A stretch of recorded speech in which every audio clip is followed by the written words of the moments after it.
the divine. And I still owe him my life, so I would have to end yours, and it would be a mess. Shadow, the edgy initiate. I trust him with my life. I don't know if I trust him with my car. Misty Charlotte Palladino, Spellslinger. But I haven't set anything on fire that I haven't meant to set on fire. Silas Lancaster, elderly vampire. They broke the mold when they made Filbert. Roll for Weird on Twitch, streaming monthly. New podcast episodes every other Friday.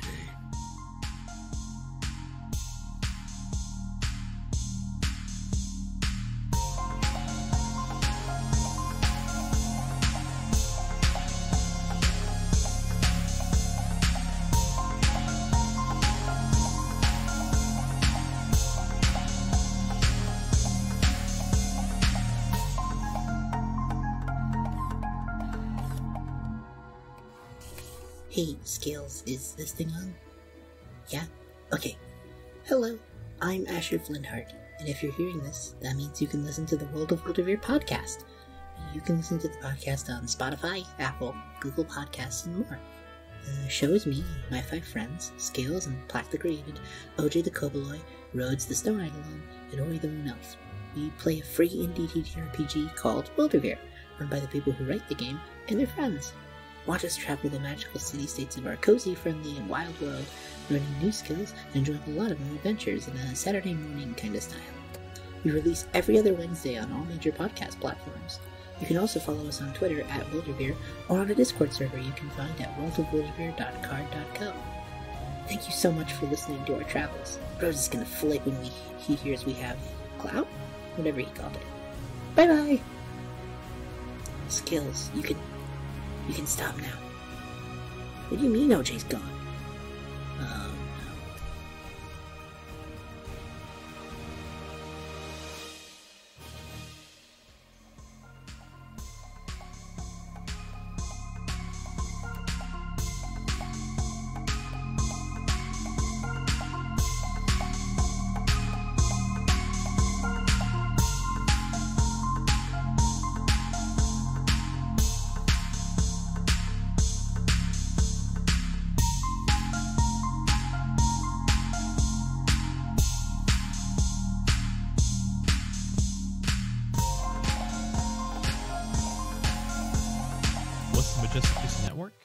Wait, I've only got 30 seconds to talk about all of our podcasts and streams?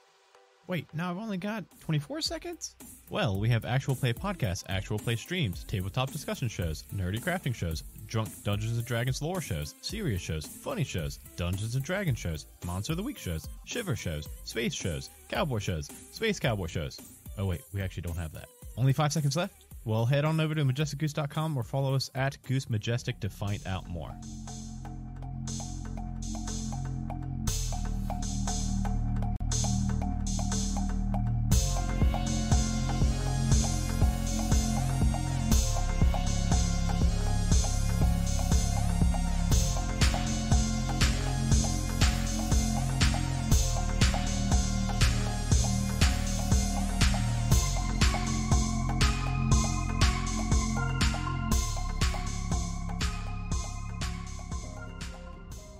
Hi, I'm Cameron. I'm Christian. I'm Dylan. And we're Table Talk. Join us as we bring together longtime dungeon masters and players, YouTubers and podcasters, authors, and more. to chat about everything Table Talk RPG related. everything from play styles, world building and lexicon, Game reviews, interviews with professional content creators, Homebrewed monsters and spells, lore, and even special holiday-themed content.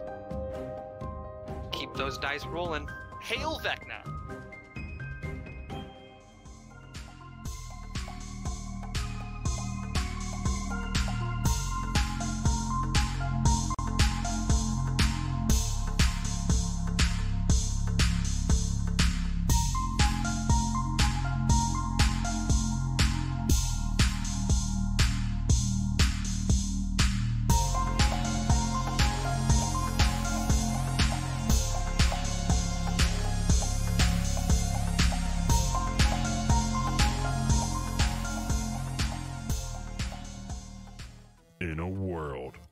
adventure awaits and danger lurks around every corner.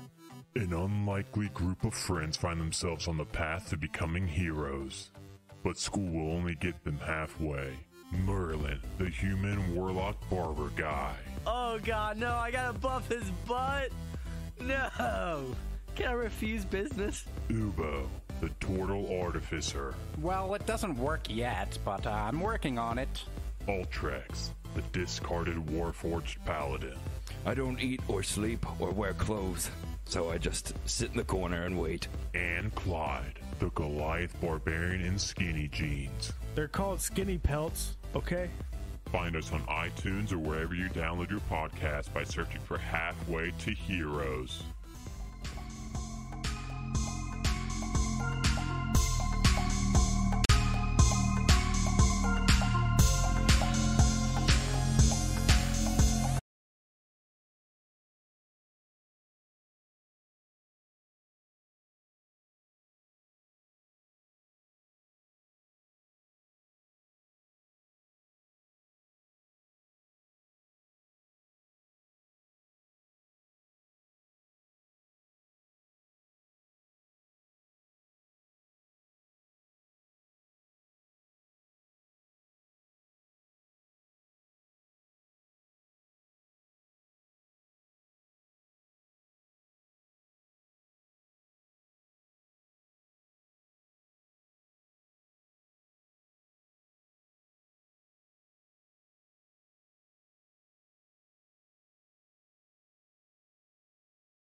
this story the attention it needs, we are going to wrap up a couple things tonight, set up the second half of the season, and we'll be back probably somewhere after the new year. We'll let you know on social media. In the meantime, if you are just joining us, or if you need to catch up and remember exactly what has happened in the past 3.5 seasons, then you can find us on YouTube under the Nerd Asylum. All of our episodes, except for season 4, episode 3, are there. And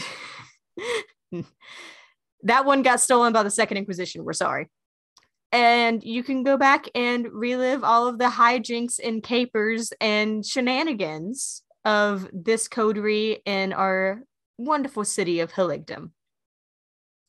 Now, where we last left our kindred, Angaru, we had a separate night where Victor went back to the Heligdom Cairn and met up with some of his pack mates to investigate this weird taxidermy monkey that has been in Lucian's shop the entire time they have all known each other, and has been really fucking weird in the way that it appears in different places, and no one seems to know why. And now it seems to have some sort of strange connection to the very old kindred who has awakened from beneath the mountain. After leaving this monkey, after leaving the monkey in the Umbra, in the place between worlds that the Garou have access to, and also after contacting the ancestors and learning some information about how things happened between the Garou and the Tzimisce in the past, and gleaning some possible leads to weaknesses for Gigi, Victor left his packmates and went back to the city. Meanwhile, Basil and Lindsay went on a date. They had a few good rounds of putt-putt golf, ran into their good friends Diana the Gangrel and Kasai the Tremere, learned that something odd's going on with the Gangrel, and that Diana and Kasai and their coterie are not staying in the city for very long because of things going down with Diana's sire. After that, they went to hang out at Pop's Bar and just enjoy the night. Sort of half discussing what the future may hold. And so, we pick up the following night, once again at Pop's Bar, which now stands empty and dark, as Lindsay, Basil, and Victor all reunite and reconvene. Lindsay and Basil, would you please roll hunger for me? 4. All right, Lindsay's at 1. I'm a little peckish. Basil is at 2. Victor had a snack. Yeah, something in the way. This is not Victor, but now I want some nuggets. You want some nuggets? I want some nuggets. Ooh, I don't know if Victor would be for that, but yeah, I'm not thinking about that. Great, cool. Thanks, man. Ooh, I want nuggets now too. Thanks, Sekri's brain. Sweet and sour.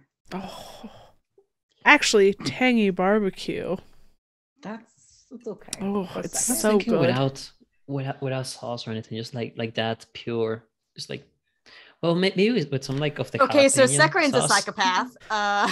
Who just eats Regos? Like plain. Well, I do if I'm in the car, but that's because I'm driving down the road and it's hard to dunk a nugget while you're driving. Okay, maybe with some jalapeno. I do enjoy that. Anyway, we're not sponsored by Nuggies. Damn it. Anyway, we have 2 vampires who can't eat nuggets, and a Garou who may have eaten some nuggets earlier in the day, and that's why he's thinking about it as he pulls up to the empty bar. The dark and empty bar. There's lights Giving on. directions. Okay.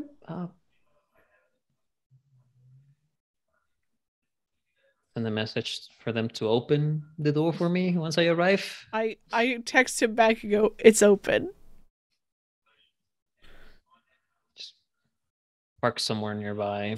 Oh, and then go, "Oh wait, do you actually need to be invited? Was it Miss interpreted in the lore? That it's not vampires, it's actually Gangrel that need to be invited in?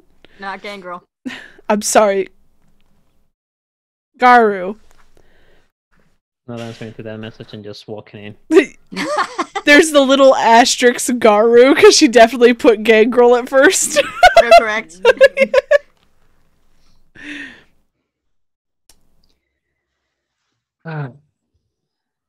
So what does Victor walk in on?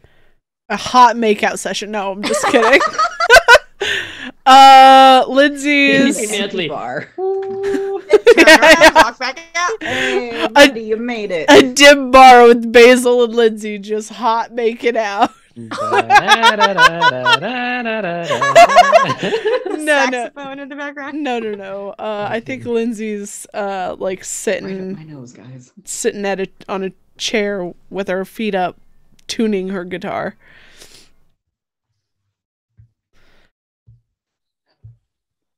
I mean, Basil's listening. Just looking at his coil. The ding ding ding ding. Oh, oh no.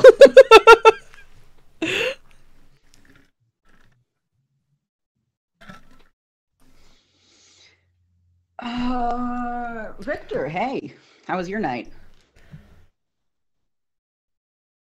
Good, I suppose. Been busy lately. That didn't sound convincing.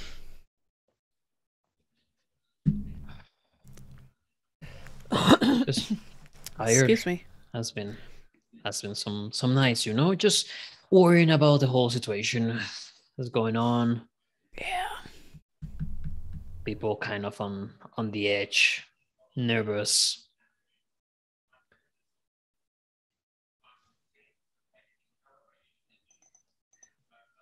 By the way, what about you two? How your nights have been going? That was pretty good. We saw Diana and we just said their names. Kasai? Kasai. I think Victor would recognize the name Diana, but not Kasai. You actually wouldn't recognize Diana. No. Oh. Well, unless they've mentioned her around you before, but just from her being Gangrel, you would not recognize her name. No, actually, I think it was just mentioned at some point that you were somebody there mentioned to when her. you were there when they ran into Velen, and Lindsay was like, "Yeah, I know Diana." Yeah, it's.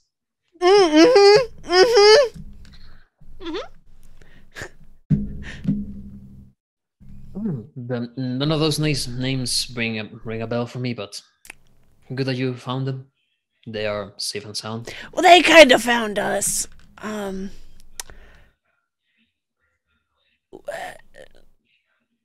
Yeah, they're fine. Any other news of other kindreds that you may have been looking for around that were missing? We heard from Prada. I think I've told you that before. But he's a little bitch. Okay. I was gonna say sus, but I don't exactly think he's on our side anymore. Oh, good. Yeah.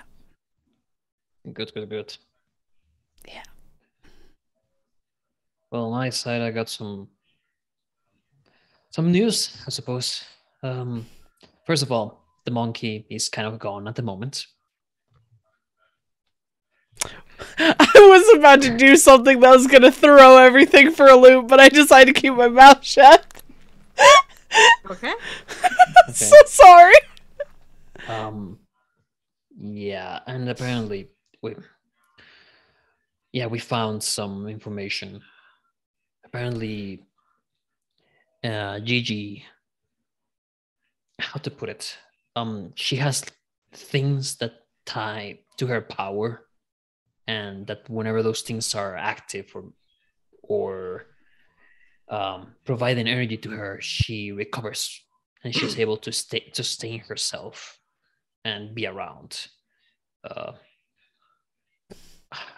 I don't want to say it this way, but kind of like a what would be the word? Like those like the what are the name of these things that Voldemort used in a Horcrux? Wait, this bitch has Horcruxes? It's not that she has many, but apparently she ties her essence to one thing. Wait, whoa. Let me wait. Before you go off, Lindsay, okay. Let me kind of clarify a little bit. It's not so much that she draws power or that they sustain her. It's that without these things, her power is less. Yeah, she is bound to the things, but they do not necessarily sustain her. She doesn't draw anything from them. It's a bane. And it wasn't described exactly like what the limit of it was, but you definitely saw that it was definitely at least one dais. Yeah, like there's these things that are providing her power, and without it, we're not sure what happens if she just weakens or crumbles down, but it helps her being at her full apparently, and there's at least, I'm heavily assuming it might be the creature that is along with her, like Nagini. Anyway, I don't know if he is, so we have to destroy these things to make her less powerful? destroy them, trap them, something like that. At least for what we were able to see, or perceive and learn from my ancestors. From is that there's one. The monkey.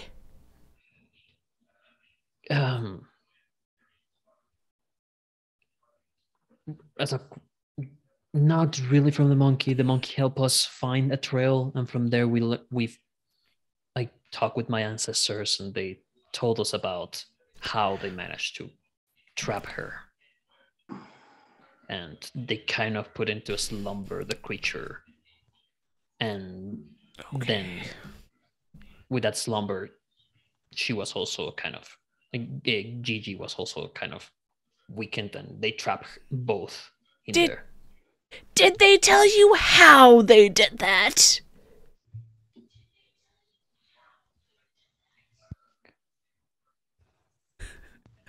At this point, they Basil didn't is say. gone. The monkey helped them speak to his mentally. Monkey helped them speak to the ancestors. I just imagine Basil's eyes drifting apart slowly. But you can't tell because he has sunglasses on. Yeah. Oh, he was trying so hard to pay attention. Sekri, no, they did not specify how they did it. However, they mostly talked to you about Kupala, who was the original demon that was trapped in the Carpathians. They didn't speak very specifically about Gigi.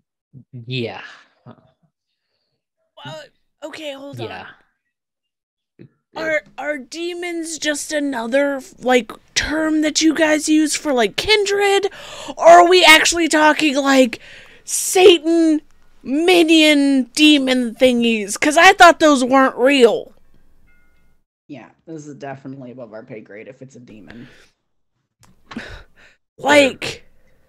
Pits of hell type shit, Dante's Inferno, all of that. Don't know if demons and angels are real at this point of the things I've heard and like that, perhaps, but I don't know. No, it's like legends. They're called demon, but back in the day, well, there are many situations that have. Some people might use the word demon to insult one of your kinds. Oh, okay. So I feel like I wouldn't be insulted by that as much as I would a leech. Yeah. Either way, they didn't tell me how they trapped it. Okay. But did you write down the instructions? couldn't write at the moment. I was as a wolf, so I can't. No posable thumbs. Yes, no thumbs to write down, and I didn't have anything to write down apart of maybe the dirt. But then, no, it's just mostly that if we either separate them, or I separate them either by distance or by eliminating the Daias, the creature, or burning its lumber somewhere to make that so she's not siphoning that power to remain as powerful. Cool. Do you remember us trying to fight that creature before and how it nearly killed him? And I point to Basil. And our other friend, who's off doing his own thing. And you also hurt me badly, and you killed some of my people. Yeah. How the fuck do we stop that thing from doing that again? Then it came to Elysium and was like, ah! Yeah, if none of the Kindred in Elysium were able to really do anything, like... Maybe a coordinated attack will work better rather than everybody running into it. Yeah, I don't know. Like, people that are armed for what you told me kind of thing, like what do you call them? Not the communists. What do you call them? The what? The anarchs? The communists? Wait, what? Can we start calling them that now? Just letting you know. Absolutely fucking not. No, the anarchs. There you go. Yeah, the anarchs. The anarchs. Oh my god. Jesus. Yeah, sorry. The anarchs. They have somewhat of an arsenal that they can use, and we have our people too. So maybe a coordinated situation can be done to. Maybe we get more information before we do that. I'm not saying doing it now. Right. No. I agree. We're kind of leaning towards that. But we should probably find out creature weaknesses if we can. Talk to Ophelia, maybe. Vampires susceptible to silver. No, that's a you thing. Yeah, I'm just going through. Oh god, this is going to sound terrible. Okay. Holy water. I don't know. I actually don't even know how to obtain holy water. Maybe going to a church, but probably It's asking for. Blessed by a priest. Actually, Victor, you went with Stasia to a church. Mm-hmm. And she found what she was pretty sure was holy water. Yeah. She stuck her finger in it and nothing happened. It's because it wasn't really holy water. No, but also he remembers that there's that guy that gave him the weird vibes. Very weird vibes. So I don't know, maybe. Don't worry, Lindsay, he's dead. Oh, okay. He was in the Second Inquisition hideout that you guys absolutely do. Oh! Was he the one that I pistol whipped or somebody else? I think he was the one that you pistol whipped. Hell yeah. Well, Victor doesn't know. So in his mind, it's like, well, if worse comes down to it, I can go back to the church and ask that guy, but I guess he won't be around there anymore. Oh my god, could you imagine? So I don't actually, besides sunlight, I'm not quite sure. Well, and fire, I don't know what actually hurts us. It's not like my sire went down. Oh, here's everything you should avoid because he never thought I'd leave his fucking penthouse. But I assume that there's also powers of your kind that would cause you great harm. Like, for example, us, Ngaru, our claws can... Yeah, you're dangerous. They not only they will scratch us, but they could leave us very seriously wounded. They have that property. I mean, you saw that I was staked. Like, that's a thing that can hurt us. I'm not sure how that. I'm trying to like extrapolate, like if that hurts a kindred. No, it hurts, but you won't die. That. Yeah, but if it hurts a kindred, then what could hurt a creation from them, which would be that thing. But I'm thinking fire, maybe, but it's kind of made of stone. Just taking it, I'm not sure. I mean, also, if you set it on fire, and I motioned to Basil, will also freak out. That can happen to some of us too. Self-preservation, baby! Well, some would go on a frenzy and jump into to attack. So, that might kind. Oh no, we'll also go into a frenzy, but we'll also run as far away as we can from the fire.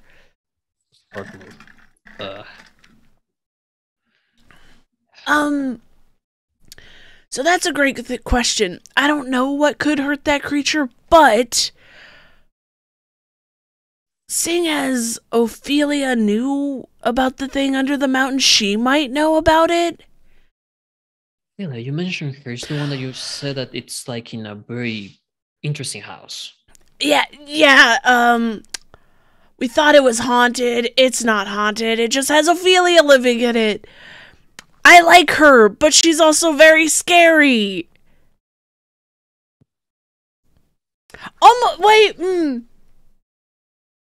Probably almost as scary as the creature. She can crawl across walls and shit like the creature can. She's lanky like the creature.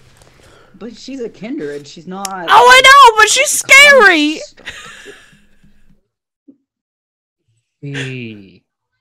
From the same house, clan. Yes, right? She told us that. Yes, she is. So she might know what can weaken the creature.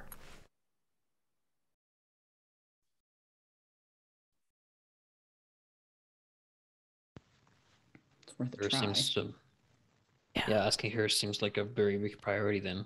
Yeah. God damn it. Are there still drinks down in the bar, or did you guys change it to something more akin to your liking? What's your poison? Vodka. Oh, wow. Okay, we're jumping straight to vodka. Do you want the bottle? Do you want a glass? Do you want a shot? Glass. I'm not. Okay. I'm not that. I pour him a glass of just straight vodka. Are we going someplace? I feel like alcohol probably doesn't affect him. Okay. Also, if it does, one of us can drive. Probably you. I don't think Victor will let me drive his car anymore. Well, as long as he doesn't get car sick. I mean, it's his car, so... Don't get car sick. Let him vomit in his own car. A cup of vodka? Let me get a big cold glass of vodka. Glass of vodka. God. So what plans you had for tonight, you two? We're gonna go talk to Gigi and get this fixed. So you're taking her offer? Sort of. What's the catch? I don't know what the catch is yet. No, like our catch. Our catch is the fact that maybe we can find out information. She does need somebody of this century to help her navigate some stuff. And who better than a person that was born in this century? I'm looking at Basil. What? Yeah, old. What century were born? Oh, don't worry about it. Come on, go. I'm gonna set up really quickly. And just. Or are you from Are you from 1920s. Are you Well, from no. the... So he has a sister that's still alive. Oh, that's right. So it would be... You're more from 1950s, 1960s? Somewhere around that. Well, to be fair, I sometimes hear the voices of my ancestors, and I don't know how old they are, so... Your vodka's gonna get warm. I'm drinking it. I'm Listen, drinking it. I just had the realization that Lindsay was born in 2002, which makes me go, "Oh God!" No. Because Lindsay is 24, right? 26. 26. Oh, yeah, She was no. 24 when she was 22. When she was 20. She was la la la la. No. She was- It should be 1990. Wait. Oh, that's right. Yeah. No. I went the wrong direction. My bad. It's okay. We got kids at work coming in, and they're like, "I was born in 2005." I'm like, Oh yeah, because Lindsay's like 2 years younger than you are, Star. Yeah. Yeah. 3. 3 years. Yeah. But anyway, I, born and raised on the technology of this era, so, excuse me, I use this technology for my job. Every day, my several jobs. You know what? You're right. At least we're not bringing Lucy in for her to learn the technology from. But here's the thing: is she also learning that from other people? Maybe.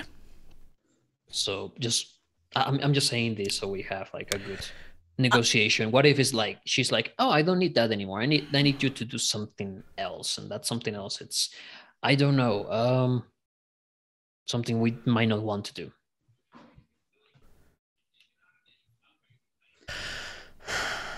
Well, we're not going to figure out if we just... No. He's not. So here's the thing. We need to stop bull rushing into things, remember? You're the one who wants to go bull rush in, so I'm saying. Not bull rushing in. That's why we're talking about this. It's just...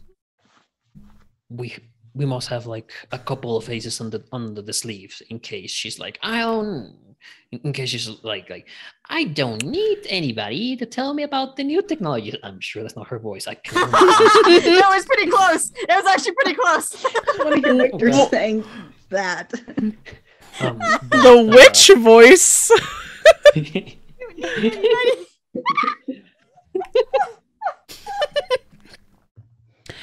So the thing is the first thing we're gonna do is figure out what she wants to even fix my voice. Yeah. If that price is too high, I'm not doing it. Okay. If that price is what? If that price is too high, we say we're not taking it. Yeah. And she's like, I do not take a no as an answer. We get the fuck out. We have an exit plan. Yeah, that's what I'm gonna say. We should have an exit plan because I don't know if we can outrun her. And honestly, between worrying about her and the creature, I bet more my chances against the creature than her. Do you have any of that liquid death shit? The flamey, like napalm? Isn't that what you had in your trunk there for a while? No, Gideon had the Oh, fuck! He had a flashbang. I have some flashbangs. You lost the napalm when Gideon died. God damn it, Gideon. How dare you? How dare you, James? And honestly, I have not asked around to get more armed in case it is required. So we find out what she wants to fix the voice, and if she's like, it's this, we go, let's think about it. Okay, we negotiate and try to politely bow while so walking to the exit. So much of, from what I've learned, being out in the open with Kindred now, is everything is done with politeness. Unless you're walking into Elysium and killing a bunch of people. That wasn't very polite, but we're not going to bring that up. Not polite.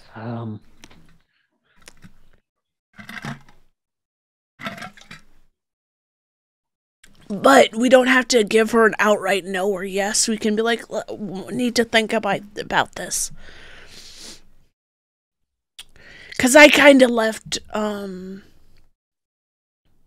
little miffed last time, and I think it's time for me to be more respectful. We'll just see how it goes. You know? Yeah. That's good for me. I'll still have one or two flashbangs under my jacket. Yeah, there's a reason why I'm wearing the leather jacket. To hide my gun. I was like, what else do you have under there? I should really... The more I think about it, the more that Lindsay should get, like, Annabelle's warded leather jacket. And no, it's Tremere. Do I? Kasai. I do! I should... Technically Prada also, but apparently Prada is a bitch. We don't know what's going on with him! We don't know if he can be trusted! We should talk about Prada one way or another to see if we're... Like you're saying he's a bitch, but... Basil's been thinking he's a bitch for a while. I got some...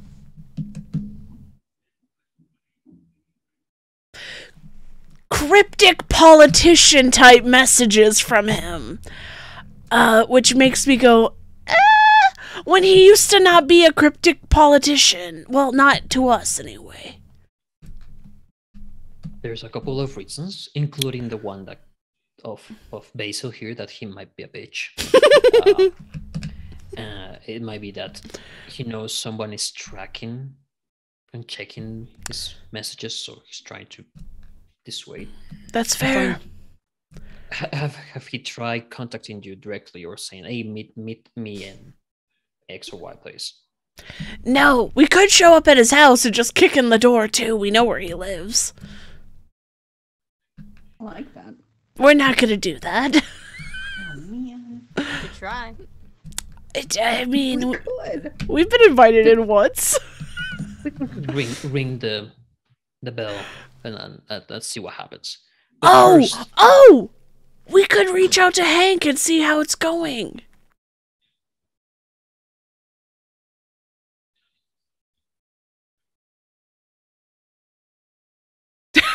I'm getting a lot of silence. Yeah. Oh, you get the texting going for Hank. And, all right, I'll text Hank. Go, hey, buddy. How you doing? You don't get a response. It might take a while. He might be in the bathroom. Yeah, that's fair. With the phone charging. Everybody knows that people go into the bathroom with their phone. So how long are you gonna be waiting? No, I'm sure Hank will text me later. All night just standing there. The sun comes up. We die in the bar because the windows aren't boarded up. Later. The whole episode. Waiting for Hank to text back. Oh, man.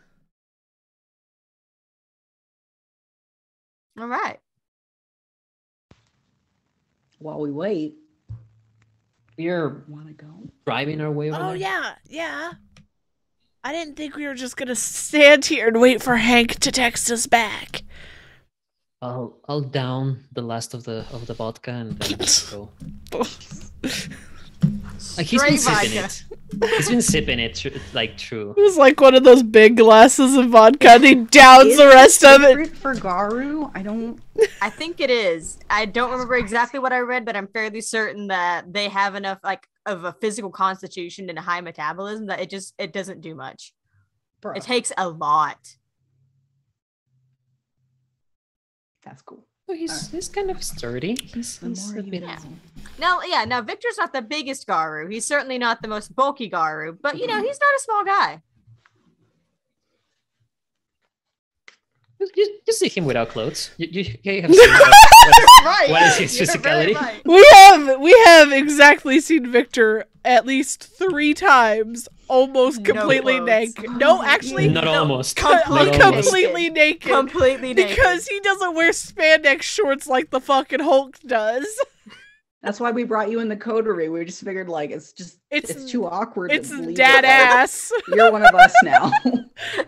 We've seen you naked enough times. I think there's also a point for Garrow that are like it happens like, just fuck it. It's what it is. I can do more. Theater kids who have to get naked for 2 quick changes. Exactly what it is. It's the extreme version of theater kids who have to change in the same changing room. Yep. So, you guys climb into whose car to go to see Gigi? If Victor thinks he's good and he's not gonna puppy puke all over my car, he can take mine.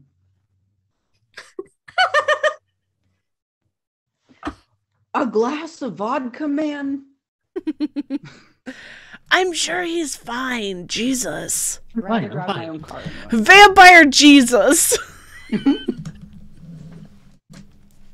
All right. So Basil's car? Sure. All right. Shotgun. All right. Just lay on the back. Just get the whole back to yourself. Yep. So the 3 of you pile into Basil's car. Sports car or a big boy? Let's take the sports car. All right. Faster getaway. Good call. True. It's very true. And you begin to cross the city of Hiligdom, leaving the district that's sort of close to the park over on the west side, and you head over to the east side to the expensive neighborhoods and back to the Magnolia Country Club. As far as you know, that's the only place that Gigi has been set up. You haven't heard anything about her moving or going anywhere else. So you finally find yourself on that winding driveway through the pastures and the extensive grounds as you approach the country club. Cycrane, what is happening? I'm trying to keep a fucking straight face, but I can't. What's happening? I'm also trying to keep a straight face. He's I thought if Basil's car is a Supra. It's not a Supra. God damn, sorry. I know what you're going for. It's not a Supra. No, it's just my brain started with that. I'm like, no. Control yourself. Control yourself. Is it a Supra? Control yourself. Control yourself. I couldn't visibly see you trying to hold that in. Yeah, I don't know what's happening. So confused. It's a car guy joke. Oh, okay. Anyway. So, a few of the cars have actually been cleaned up and moved out of the way. You remember there being some that were left very askew after the chaos of the night that Gigi woke up. Everyone give me what's an awareness as well.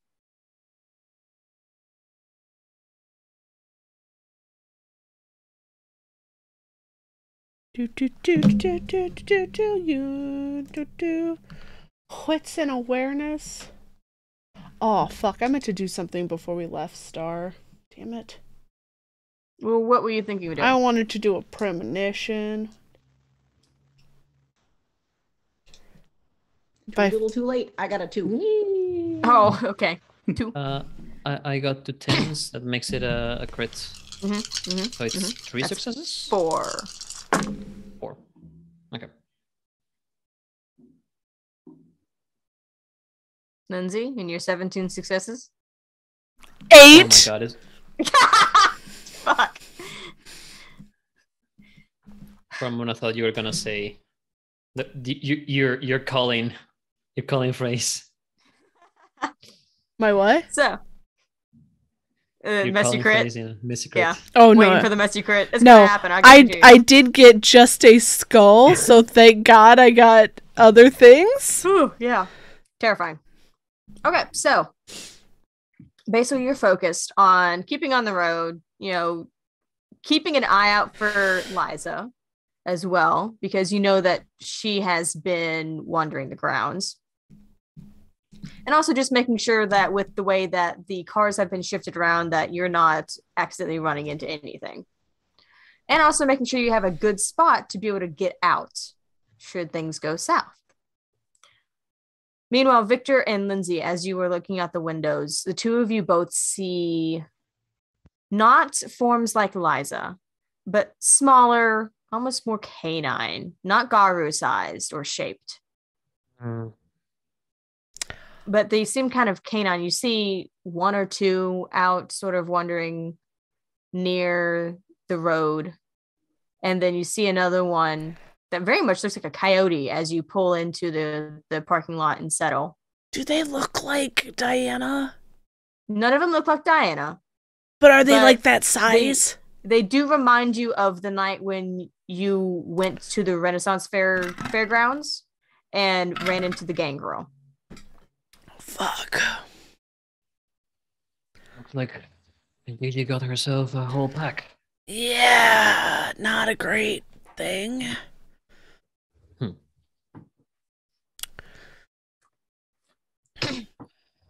Mere puppies compared to us, but okay. I'm gonna send Diana a quick text. Mm-hmm. Just say, stay away from the country club. You get back a thumbs up. Cool. I'm just gonna be like, the wolves are thick here. You send that? Oh. She sends back, what? And capital letters. I'll just be like, your people are here. I'm trying to be subtle about what I'm saying, but the wolves are thick. You know? You get back, oh, okay, and then you get back, what do you mean, my people? With an LOL, JK. Okay. Yeah.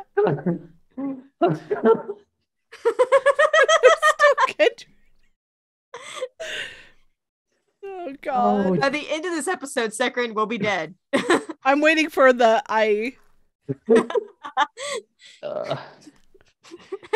Not yet. Oh god. All right. No, not yet. There are lights on in the country club as you approach. Obviously not all of the lights, but enough that you can tell that there's activity going on inside. There's definitely someone here who is present and moving around and awake.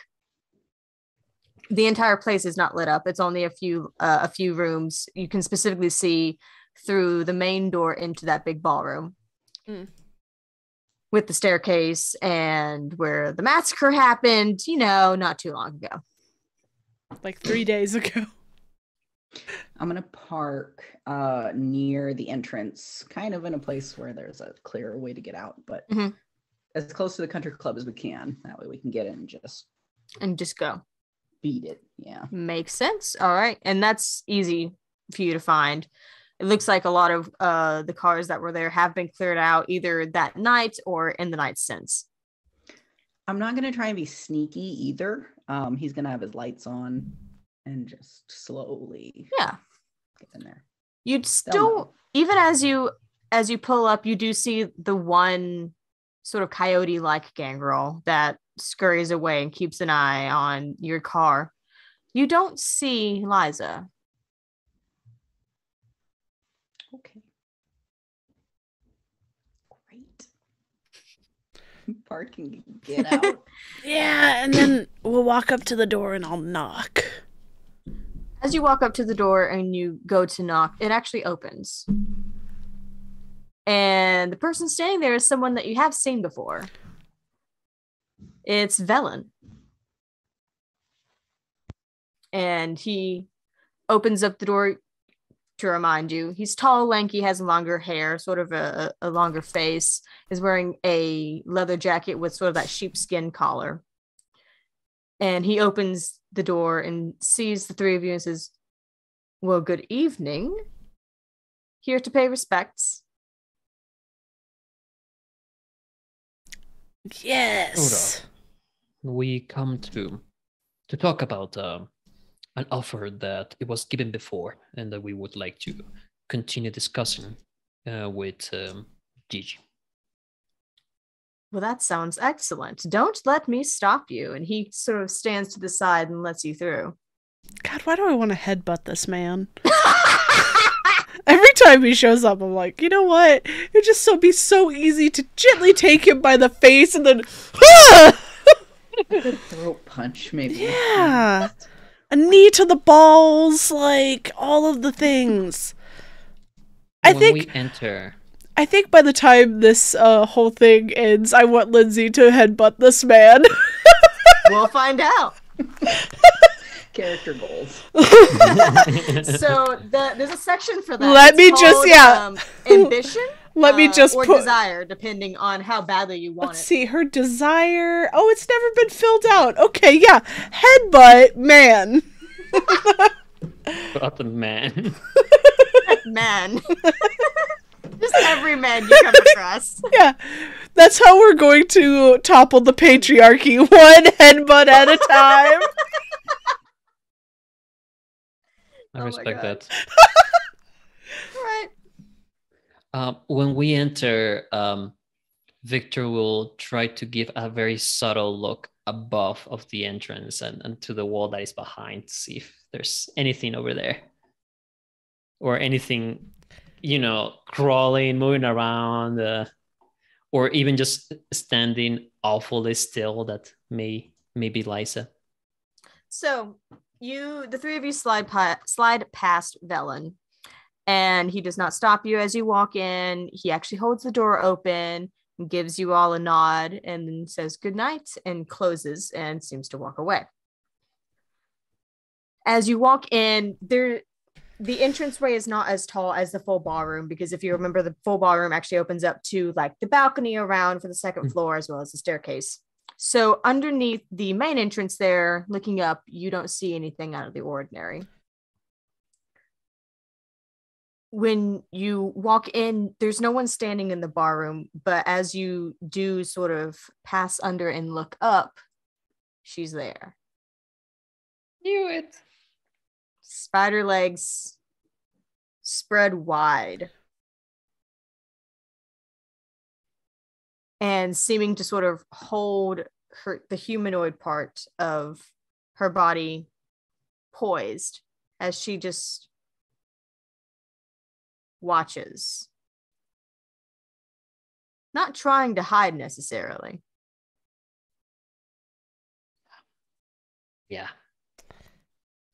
Continue on, pretend that I'm not paying too much attention to it. Oh, Lindsay's paying only attention to it. Basil cocks his head too. It's doing the weird sort of head thing. You can just hear. Oh, sorry. Stop mocking it, Basil.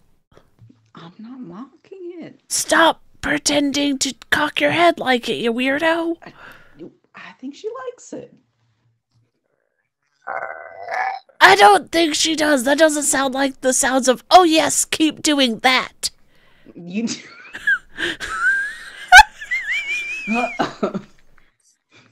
This is a Basil. This is both. By the end of this session, I will have killed 2 of my players. I know. I feel like I am taking Kaz down by myself. I don't need your help. All right. As Lindsay is standing there admonishing Basil for fucking with the Zlatka that's hanging above you off the ceiling, you hear a familiar voice.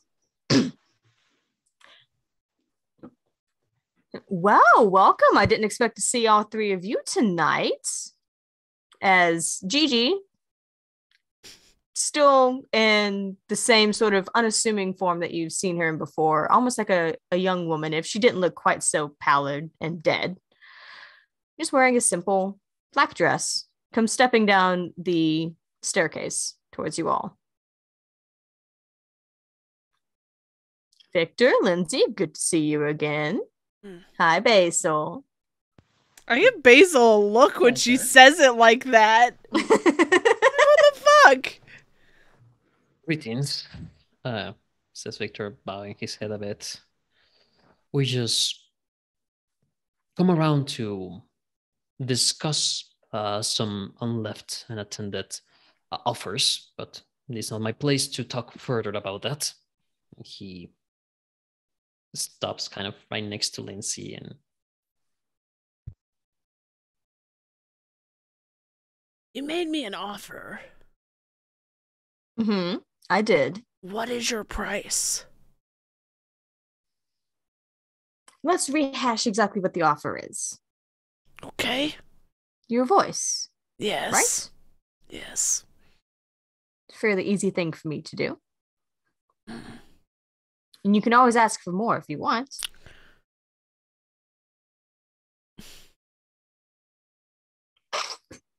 I don't know what that's supposed to mean, Star. That's Star cracking up. I know, but that's also Lindsay going, go on. With eyebrow movements. What is I'm sorry, I understand you've been asleep for like a millennia. Yeah, no, there's a language barrier with the eyebrows. She doesn't have any, so she doesn't know how to use the language.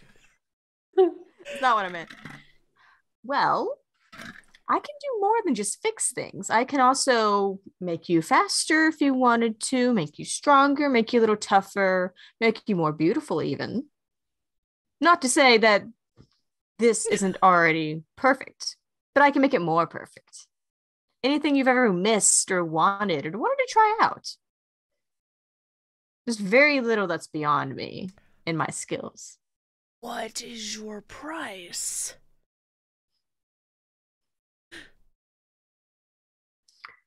For you, I have one thing that I have wanted to see. One thing that I want you specifically to do. God. That was not Lindsay. That is me. And she sort of she has been coming down the stairs and she leans in a little close and she's a good 6 inches shorter than you. Shut up. Fuck you.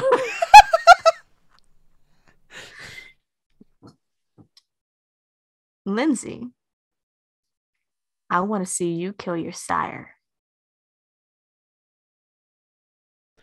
It sounds like, I know, it sounds like I'm asking you to do something for yourself as a favor to me. It sounds weird, I get it, but gosh, I want to see that. Why? Because he deserves it. I mean, you're not wrong, but how do you know all this and why? I know a lot of things. I know everything about my city. Things that have been going on in the past couple of 100 years since I've been asleep. I know about a lot of things. That's all you want. That's all I want. I want to see you kill him. And I don't even have to physically be there to see it. It's actually very cool. I want you to do it. I mean, that's always been kind of the plan. I know. Doesn't that make this so convenient? I'm sorry, the little dances of Kaz in the corner, which I know is probably because Lance entered the room. It is. Ignore me. No. I thought Basil was agreeing. Just like, yes, kill your sire. Look, yes, agreement, 100% all around.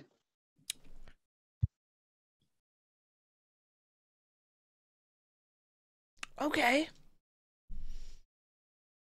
Basil's getting kissed in the corner, and it's not by Lindsay. Basil is in T-posing right now.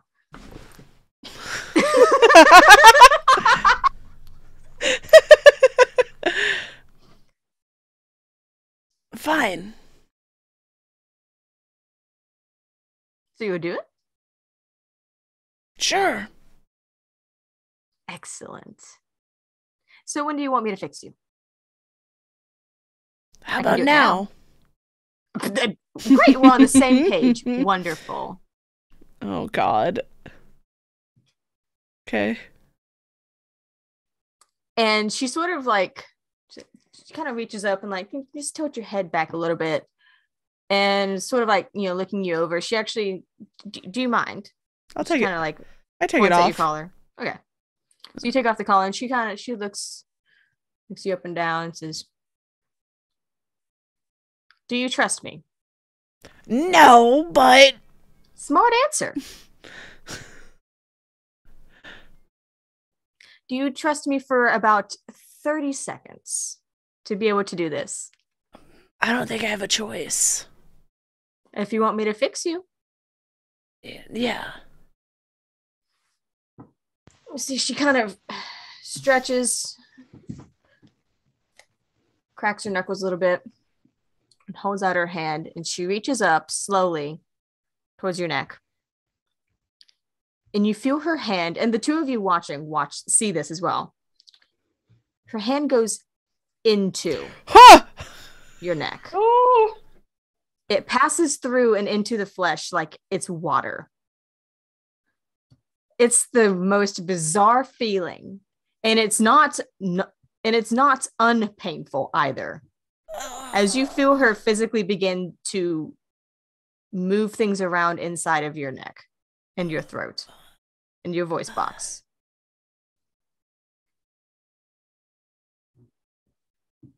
And it doesn't take long, but it's uncomfortable and it hurts. Basil's holding Lindsay's hand during this. Lindsay is breaking Basil's hand. Let's rephrase that. He's making more noise than Lindsay. Lindsay can't make noise right now. No. So.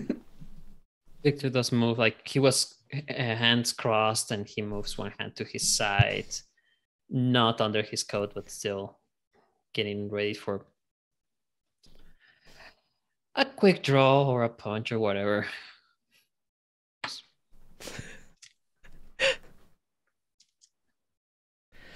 Do you need me to roll anything, Star? Okay. It's Honestly, I don't necessarily need to roll this. I'm just rolling it for funsies. Does Lindsay lose her voice completely? With nappies and shit. You roll a bestial failure. Lindsay is dead. Whoops. Such a big roll.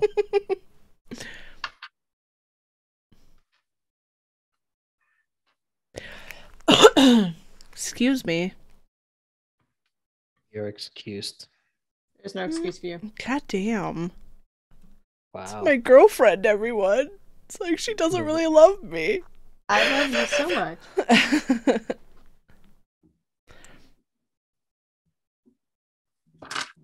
For those curious, 14 successes. Jesus Christ.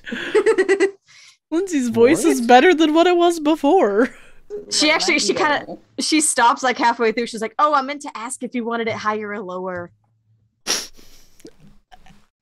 You can't do anything. She's like, if you don't like it, I can change it again. She just Lindsay can do the throat singing now. She's now a bass. And after an uncomfortable, almost agonizing few minutes, she pulls her hand back out, and once again, it's like water.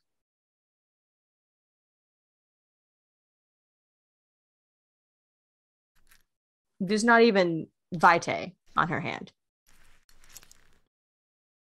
And she steps back and says, I probably should have let you know that was going to be a little uncomfy. Yeah, you think? Oh, good, it worked. Was there a chance it wouldn't? I just didn't know if maybe you might sound a little odd because I haven't done a voice in a while, but... Oh, Lindsay, what do you mean? Exactly.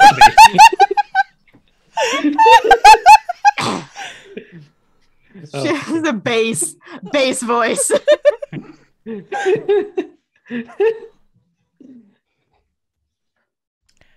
Well, you can't hear you, love. Well, thank you. You're very welcome. I look forward to seeing what you do.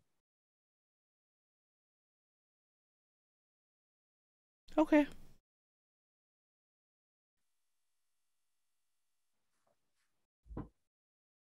Does anyone else want anything? Basil, do you want your voice to be higher too? Tempting. No, I think I'm good. I am the perfect specimen.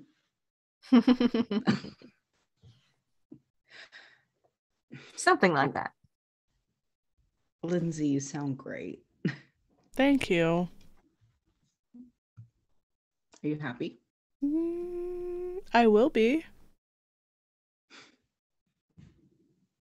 We're gonna go on another date. Yes. Do you require to have the talk about that topic here? No. A murder date. Yeah. A murder date, murder date. Victor. Oh, I love murder dates. But if you want, by all means, I see I'm not necessarily part of this conversation anymore, but I'm available if anyone else wants anything. Do you happen to know where Corpse is? Lindsay, give me what's an insight. Oh, shit. Fuck, he's in the room. Right here.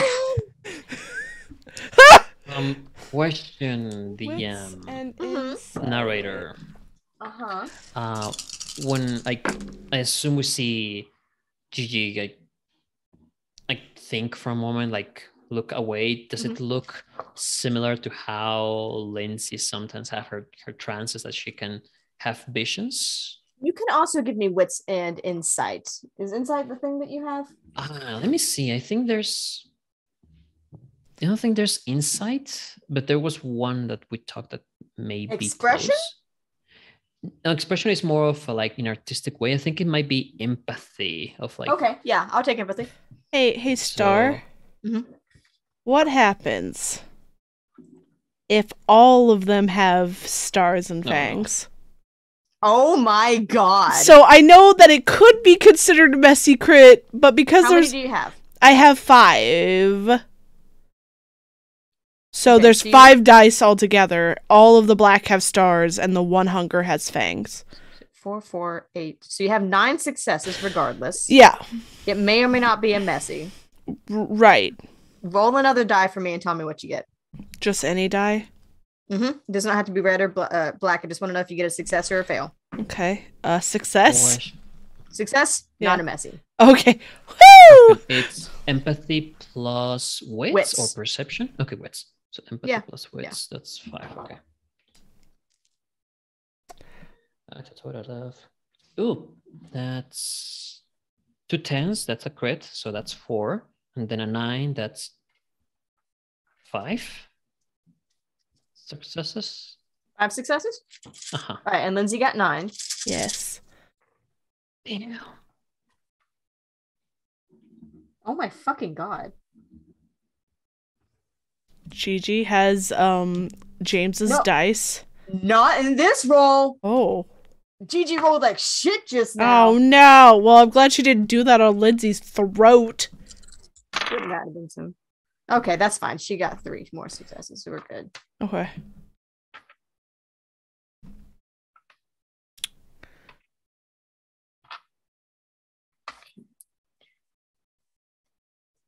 Okay. No, we're still good. We're still good. That's still good.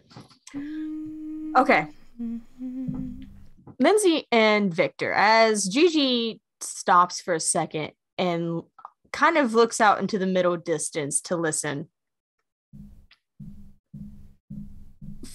For a second, it does almost look like she's trying to have a premonition. It doesn't look unsimilar to the way that Lindsay spaces out when she has a premonition. And yet it's not the same. She doesn't seem to leave. She doesn't seem to have the same sort of absent-mindedness that Lindsay has had in the past when you've seen her, or Lindsay, when you have had a premonition. She's still there, but it's the sort of, you get the sort of vibe like when someone has an earpiece in and they stop for a second to listen to what's being said on the earpiece. However, you obviously can tell she doesn't have any earpieces in.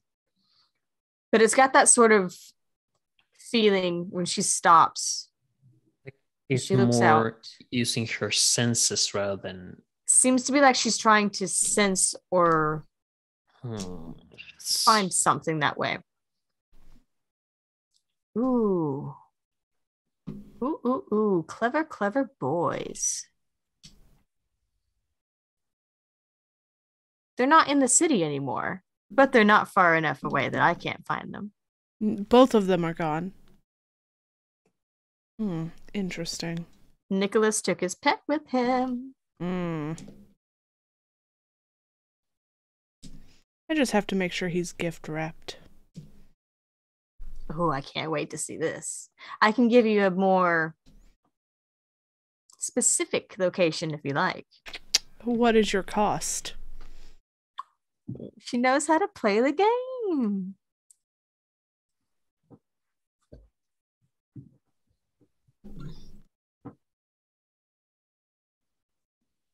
Well, considering this is much easier for me than, I don't know, fixing a voice box.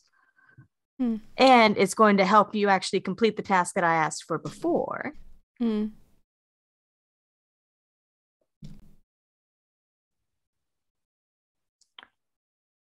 is Nicholas's most prized possession?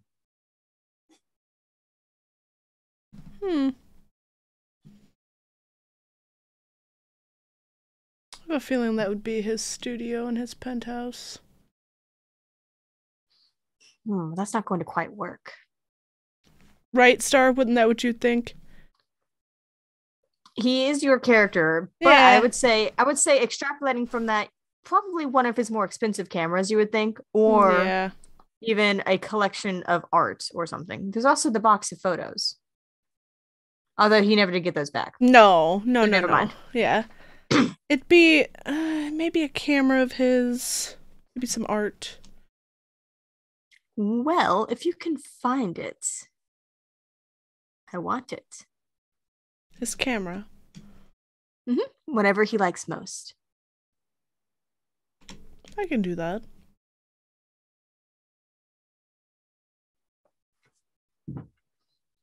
Sounds like a deal. And she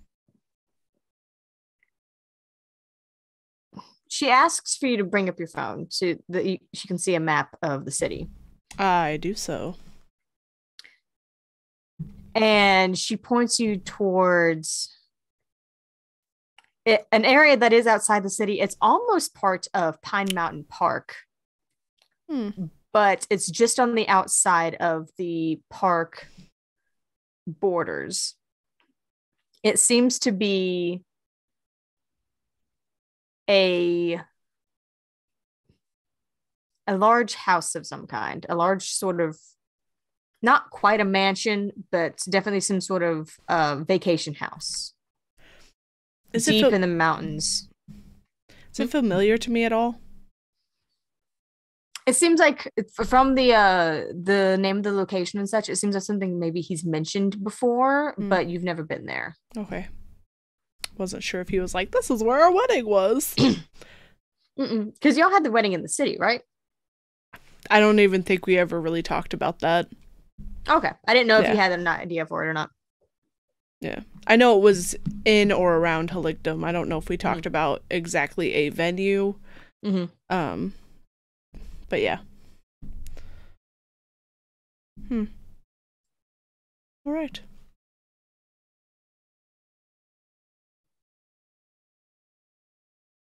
Well, I think this has been a very lucrative transaction for both of us. Yes. I'm gonna start walking away. You're saying I'm so excited to see how this plays out. Oh, start walking back to the door. Small wave behind me. Victor, are you gonna do anything else? Oh, just turn around and begin walking away. Oh, actually, I just polite head bow to Gigi and then move along with Vasil. Mm-hmm. So as you guys walk out, what we're going to do is we're going to take a quick bio break, and we will be back in about 10-ish minutes. Okay. Bye.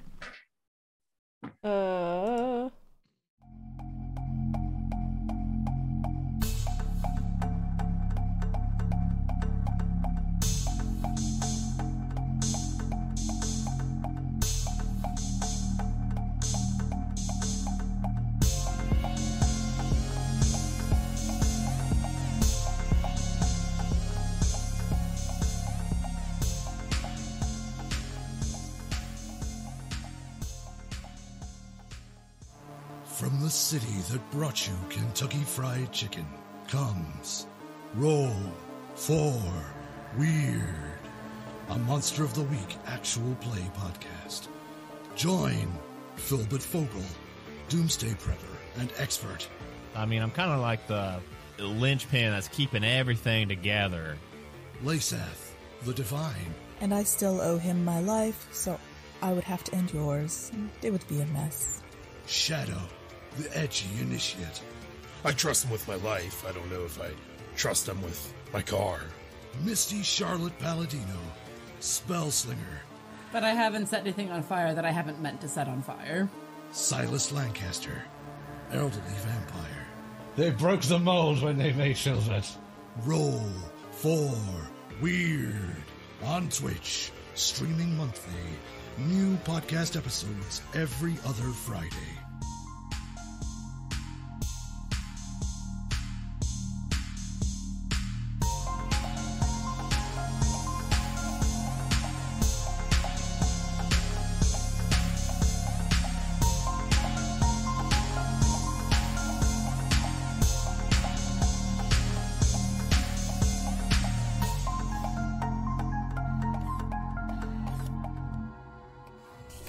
Hey, Scales, is this thing on?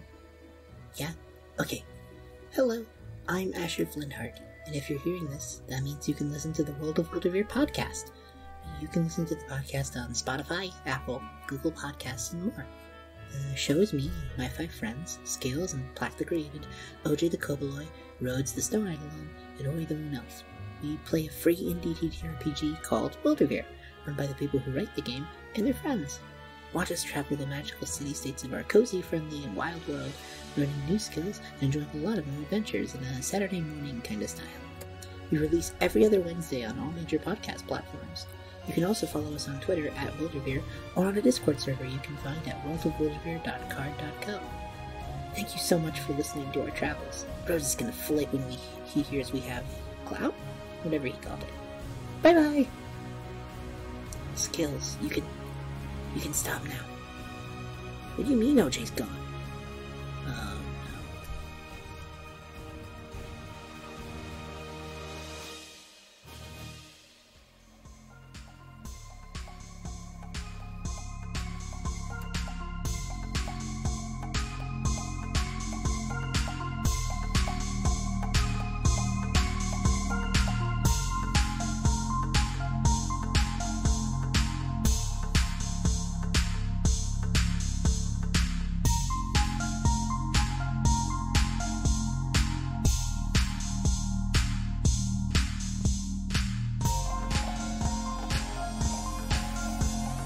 What's the Majestic Goose Network?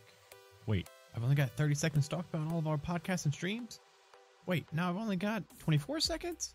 Well, we have actual play podcasts, actual play streams, tabletop discussion shows, nerdy crafting shows, drunk Dungeons & Dragons lore shows, serious shows, funny shows, Dungeons & Dragons shows, Monster of the Week shows, Shiver shows, space shows, cowboy shows, space cowboy shows. Oh wait, we actually don't have that. Only 5 seconds left? Well, head on over to majesticgoose.com or follow us at Goose Majestic to find out more.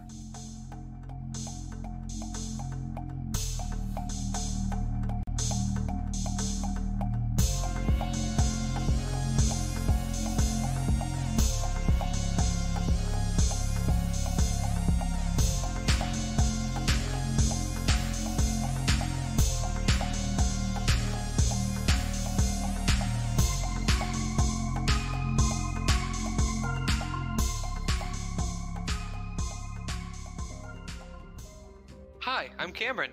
I'm Christian. I'm Dylan. And we're Table Talk. Join us as we bring together longtime dungeon masters and players, YouTubers and podcasters, authors, and more. To chat about everything Table Talk RPG related. Everything from play styles, world building and lexicon, game reviews, interviews with professional content creators, homebrewed monsters and spells, lore, and even special holiday-themed content. Keep those dice rolling. Hail Vecna!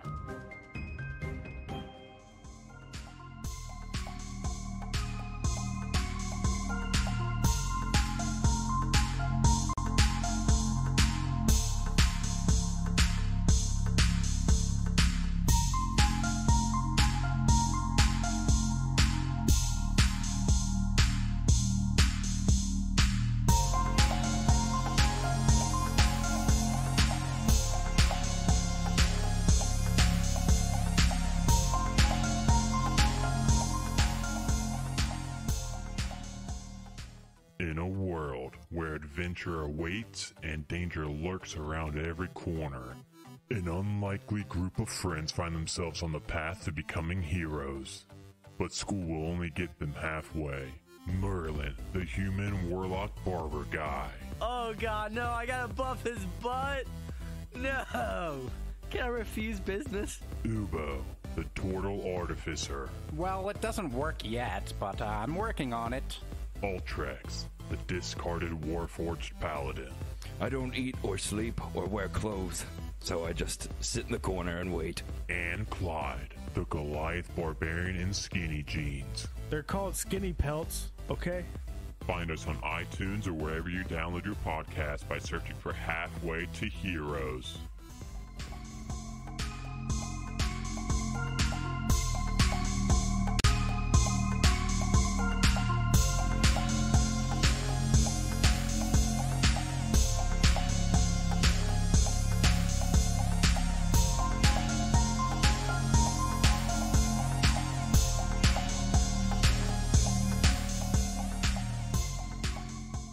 Do you like Dungeons & Dragons lore?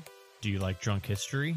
Well then, Lore and Pour is the show for you, where we combine the two. I'm Adam DeWeese, and I'm the host, and I bring on a cast of rotating guests, and we hang out before the show, have a few drinks, and then they are given their topic 30 minutes prior to pressing the record button, where they study up on the topic, and then we hit record, and whatever they say goes. They are treated as if they are the leading experts in the field, and I ask the questions that you never thought you needed to ask. Such as, how do mind flayers go to the bathroom?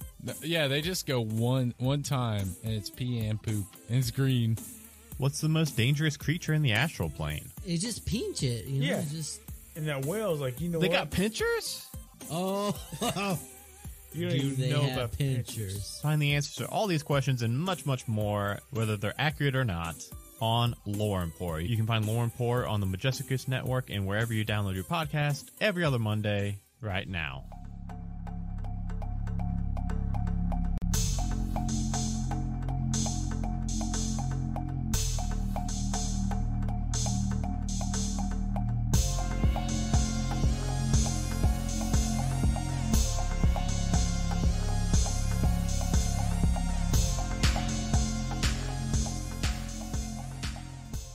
The Nerd Asylum is a community of nerds who love to celebrate their passion for gaming and charity.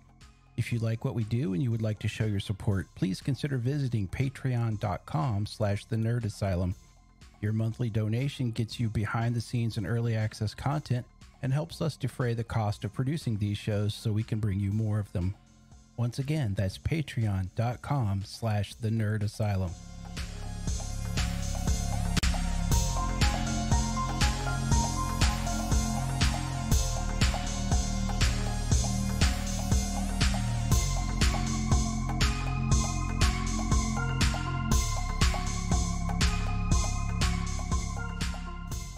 Hello, friends. We hope you are enjoying this production by the Nerd Asylum.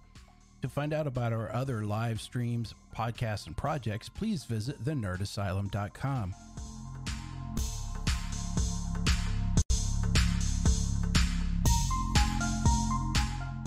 The will is strong. Everyone, and welcome back. So, Lindsay, Basil, and Victor say goodbye, or just small waves and respectful nods to Gigi. You turn around and begin to walk out of the Magnolia Country Club. Liza still clings to the ceiling, watching you with interest. Although how you can gauge interest on a face that is mostly needle-like teeth and no eyes, it's a little tough. You knew this. I know, but why do you have to keep saying it? Because I want you to know that that's what it looks like. I never want you to lose that image. I don't have to. It haunts me in my dreams. Good, that's the point. God. Good. Anyway. As you guys all three walk out, please give me a wits and awareness. Oh, fuck me, okay. Only wild corgis attack the group. That was not a corgi. That was 1000% Akita. Technically a Shiba, because the Shiba's name Yeah. is Kita, and Shiba. Akita is a different dog. Oh, that's Okay, fair. yeah, I'm confused. I'm sorry. Missed you. So, Okay, two successes for Victor. 4 for Basil. also 4 for Lindsay. I was expecting more, not gonna lie. Well, they can't always be bangers. I feel like every time I ask you to roll either that or a premonition, it's something ridiculous. Well, maybe now her voice is fixed, they won't be bangers. The three of you start walking to your car as you exit the building. Victor, you're fairly focused. But Lindsay and Basil, you guys see a figure that is walking up the parking lot. It's fucking Prada. Is it fucking Prada? It is! It's fucking Prada! Oh, fucking... This bitch! That little bitch! Oh, I told you he's a bitch. What do you do? How's it going?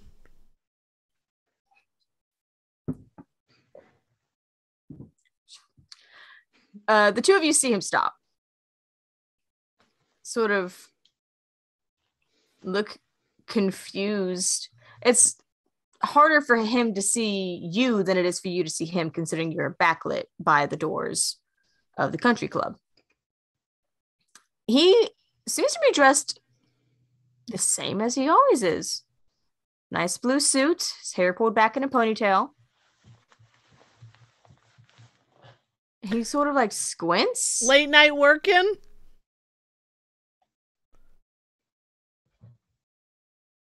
You could say that. Who? Did you just ask who I am? He kind of looks confused, but he walks a little bit closer and he goes, "Oh. Hi. Hi. How's it going? I see you've gotten some work done." Don't let the tabloids know. Dr. Savior. Is that what brings the three of you here, getting some work done? It doesn't matter what we're here for. What are you doing here? What do you mean it doesn't matter? I think it matters as much as what I'm doing here matters.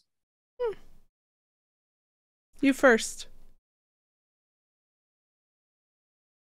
I'm helping. Helping? I'm helping. Yourself? Always. Lindsay, the regime changed. I noticed. I'm not going to be on the wrong side of that. I have things I'm doing. Is there a wrong side? The one that's dead. I mean, yeah, you could have been very much a part of that. Oh, I very much almost was. But now I'm helping, so I'm not dead. Interesting. What about you? Are you helping? You're not dead. I'm not dead. Though I should have been. I was the one who You're tried just to help talking- the prince. When so much of her people left her. I left to go do what she told me. Oh, I'm not talking about you. Ah, yes. That's another reason why I'm helping. Speaking of her, found her? No, but I'm trying. I'm sure she can help you. Oh, she's trying. She's been helping. Oh, really? She's a slippery little bitch, though. It would seem like it. Anyway, you have a great night. You too. Lindsay, give me what's an insight. Okay. Actually, I mean, all three of you can, honestly. About to ask. And insight. Can I rouse the blood a little bit to make this a wee bit better? Ask. So I need to roll a black die to see if I'm hungrier. Basil, what's that? Is that a Well, beast? it's nothing. Oh, okay. It's not yeah. a bestial Okay, failure. yeah, it's not. No, it's just Okay. nothing. Okay. Basil, you were consumed by thoughts of this little bitch. What a bitch. Indeed. What a bitch. For Victor. Okay. 10. 10. Messy crit. Messy crit. There it is. God.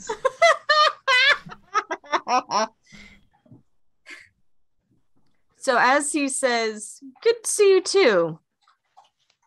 You see, he looks at you, Lindsay. Kind of glances over Victor, but doesn't really linger. And looks at Basil. Gives him a sort of knowing look as he turns and walks inside. Lindsay, you know he knows something. Motherfucker.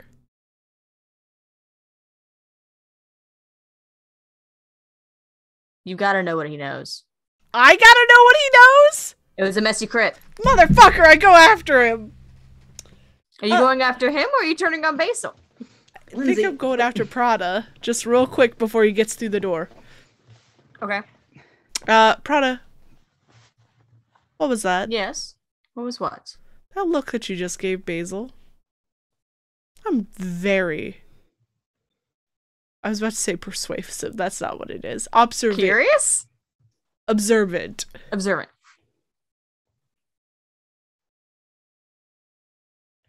He looks between the two of you. Don't look at him. Look at me. He can't help you. Don't. Lindsay, let's just go. He's not worth our time. What? Shh, me. Do not. Prada just watches you. Is beginning to chuckle. You don't know, do you? Know what? Basil? Prada. I don't know if it's my news to tell. I think you should mind your fucking business, and I think it's time for us to go. Your girlfriend's the one who came and asked me. Asked you what? Lindsay, this is dumb. Come on. I'm going to take her hand and... I pull my hand away. Basil, you've been lying to me. I haven't been lying to anybody. I have asked you specific questions and you have avoided them. So now you can tell me now or not see me again.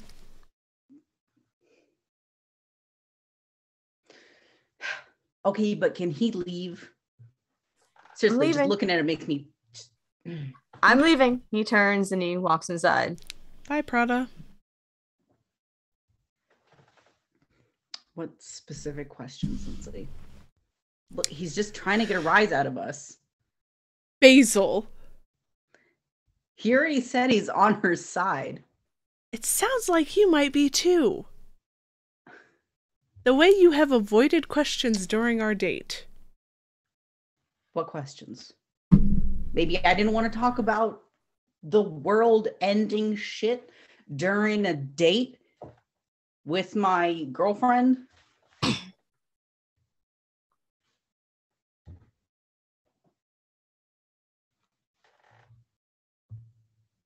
I'm waiting, Basil. What? What aren't you telling us? Prada just said we don't know. What don't we know? And you just said he was a snake. A little bitch. Pardon me.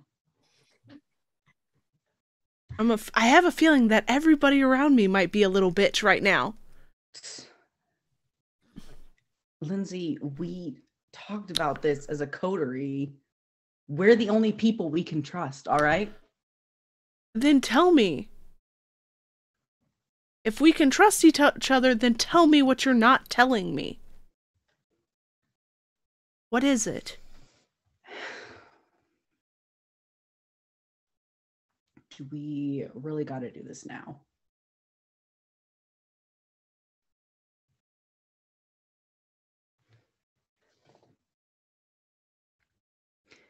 I saw Gigi.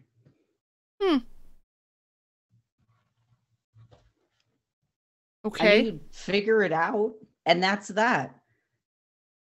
I wasn't able to be there when you guys all went and had your little meeting, so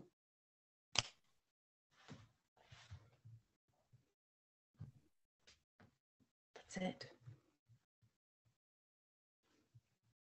I don't think that's it, Basil, and I think you're not telling me things. But you know what? Take the night, and we could talk tomorrow, and I start walking away. Look, Lindsay, he's going to jog after her. Whatever I do, all right? I do it for me. I do it for you. You gotta trust me. You're making it very hard to trust you, Basil. Lindsay, God. Keep walking. I'm gonna follow her. I'm gonna go to the. Are you going to the car? No, she's walking down the drive away. I'm gonna get in the car. Her feet aren't gonna get tired. Victor, and we're gonna go get Lindsay. Did you just say you're gonna whistle for Victor? Yes. Right here. Next to you two. We're not next to Lindsay anymore. Lindsay's gone. Lindsay's walking. Come on, man. We gotta go.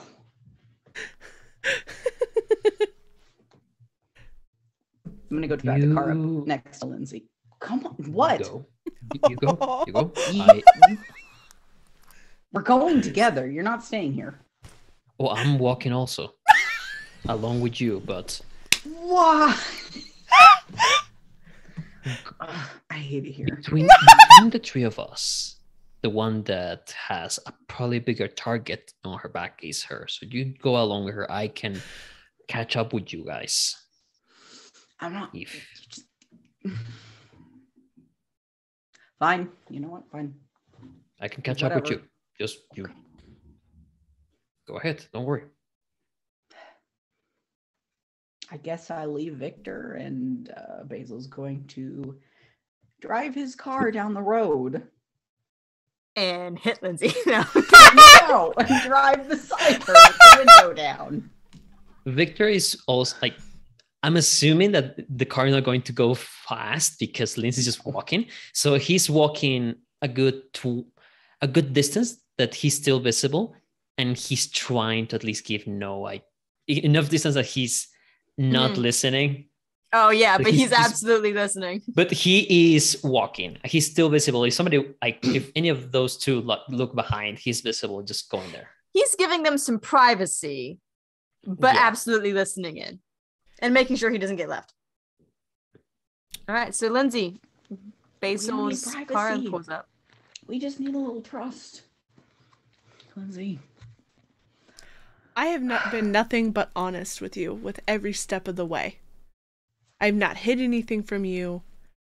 And I know that that's the stupidest fucking thing that I could do as a kindred. Because we're not supposed to trust anybody. Are we? Our existence is very lonely. Yeah, but we could be We could be lonely together. Is that what you were going to say? Less lonely together, all right? I'm not that cliche. What did she offer you?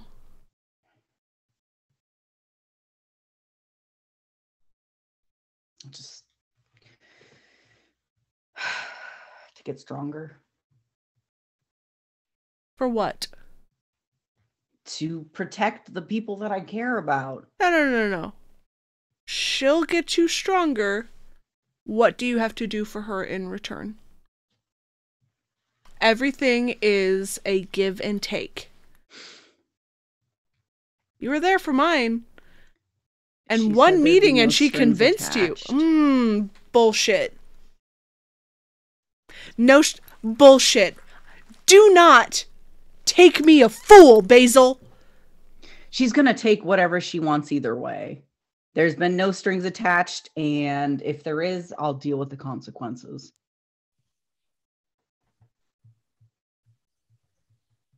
Keep walking. Lindsay, what do you want me to say? All right? I'm sorry. God, just get in the car. This is stupid. No. He like hits the steering wheel a little bit with his hand, but doesn't. Just gonna keep driving slowly. Basil, go home.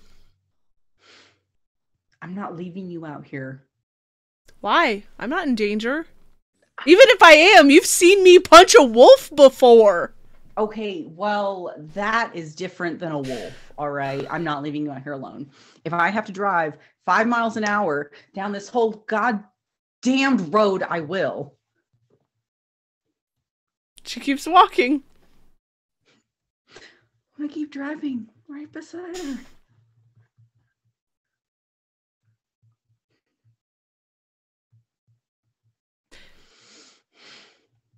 Nothing, anything, anybody. Restart. Kindreds don't do anything out of the goodness of their hearts. Yes, I understand. And she just said, "Oh yeah, no. I'll just do this, no strings attached." Sounds That's what she said. Very suspicious. I just said that I met with her, Lindsay. I'm being honest with you now. Oh, now! This is what you wanted. I wanted this from the beginning.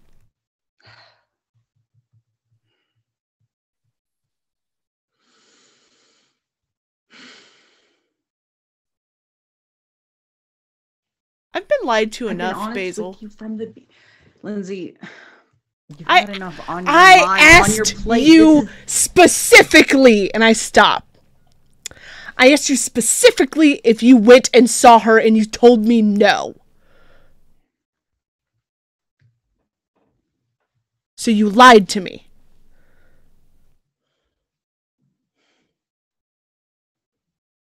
Look, I wasn't proud of what I did, and it just didn't seem relevant at the moment.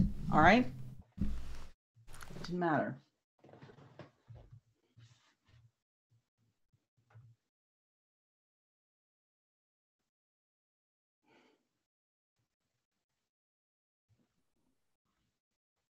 I just want us all to be okay, and I just want us to think about this rationally before we end up just dead like all those bastards at Elysium, you know? Fuck. Kaz, I love you. I love you too. Okay. I have to make sure. Mid-argument, let me make sure my friend is okay. Great time. I understand that you want to make sure we're all okay. That we're not dead. Like those bastards at Elysium. You're talking about trust and trust and trust and trust, but we can't trust each other if you keep hiding things.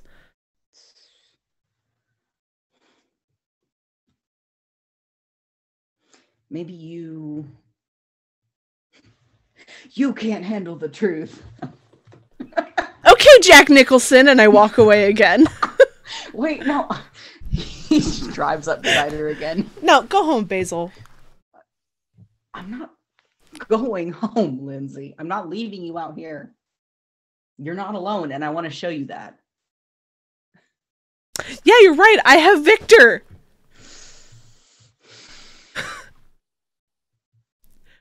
At least Victor is the glorified pet. Oh, I feel like Victor has been the one person to not lie to me yet. And if he is lying to me, it's a kind of a thing that will happen with our two groups. Oh, it's kind of a thing that will happen. Oh, perfect.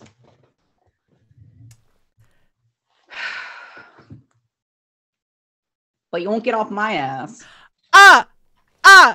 And I didn't lie to you. You said no! You looked me in the eye and lied to my face. You scream.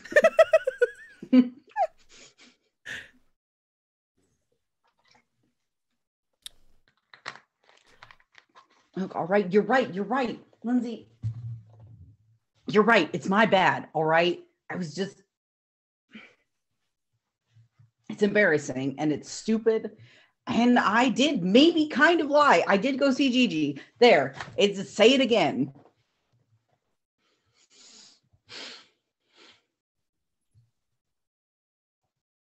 Go home, Basil. I'm not leaving you. She walks into the woods. Bring your car down, motherfuckers! You like specifically, it's one of those like the pastures and stuff with the wooden fences. So you just like turn, climb the fence, and go. Yeah. Oh my god. I put the car in park, crank the e-brake, follow her into the woods. Victor stops as he sees Lindsay jumping off the fence, the car getting parked, and then Basil going over there. He has his hands in his pockets.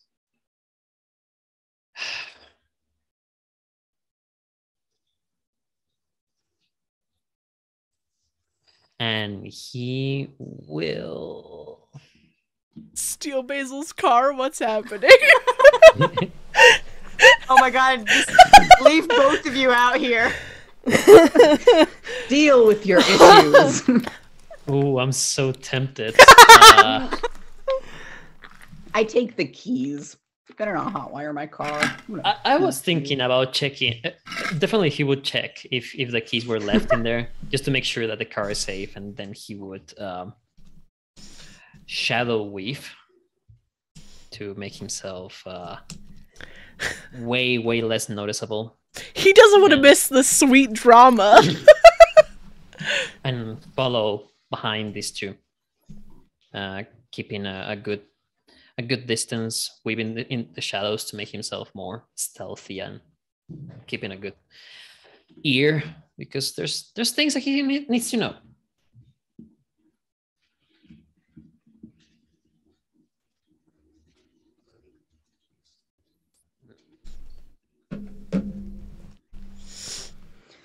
So, Lindsay, I was just gonna keep saying, "What do you want me to say?" Like,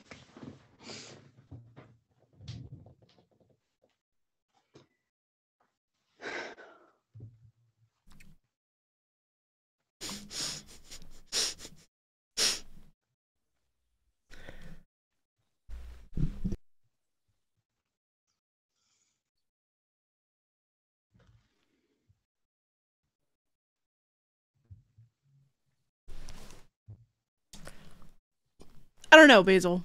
At this point, I just need to be alone.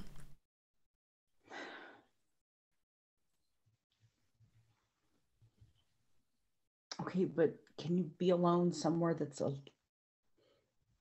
little more safe. Yeah, I was gonna go off somewhere by myself where it's safe without you.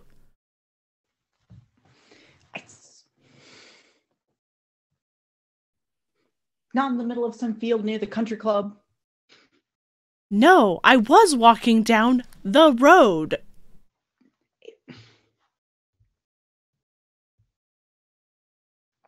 Basil, I don't know how you expect me to react to what I just found out.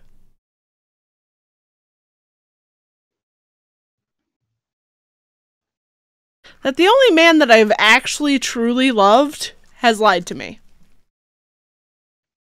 Lindsay. That's my name. Don't wear it out.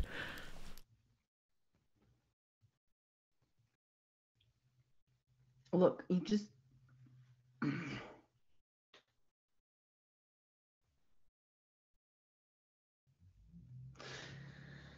Fine. I'm not... I'll let you have your space, but I'm not going to leave you alone out here.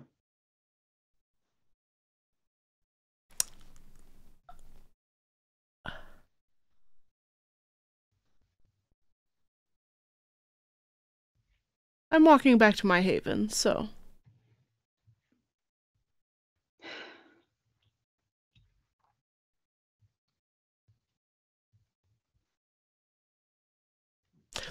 Would it make you feel better if I got an Uber?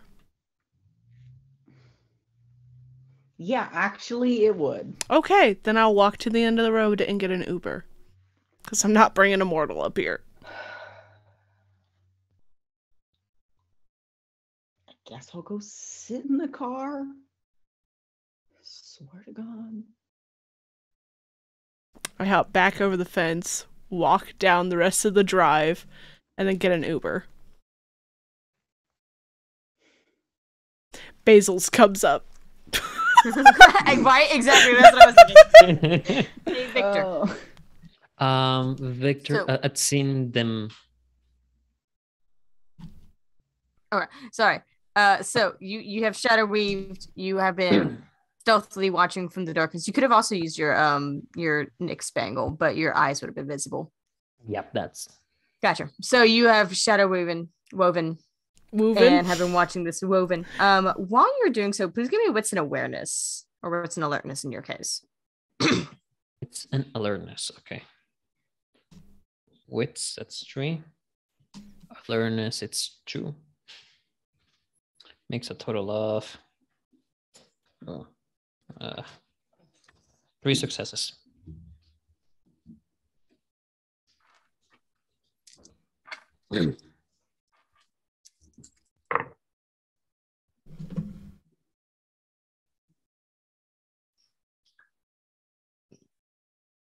You don't see anything around them or yourself as you're watching, but underneath their conversation, you occasionally hear a twig break, a rustle.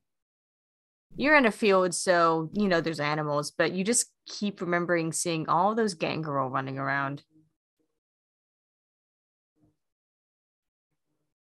But nothing shows itself as the two of them are arguing and make their decision. Lindsay walks to the road. Basil gets into his car with a huff.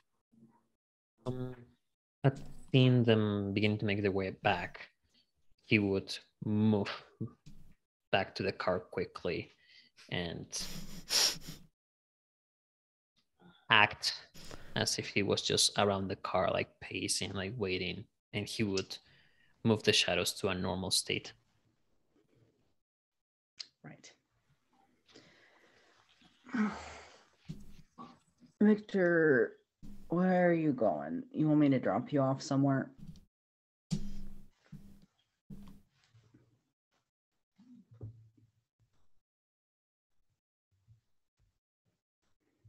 Back to the bar. That's where I left my car. Fair enough. You get shotgun. Thanks. He will go and sit there. And on the way there, once we're getting close,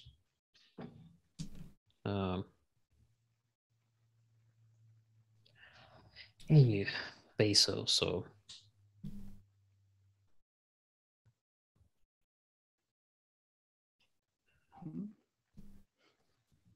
when it comes down to choosing what side you will go for.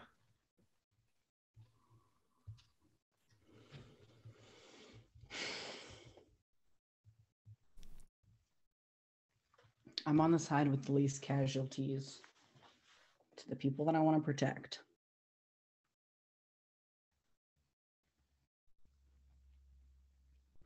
How about you?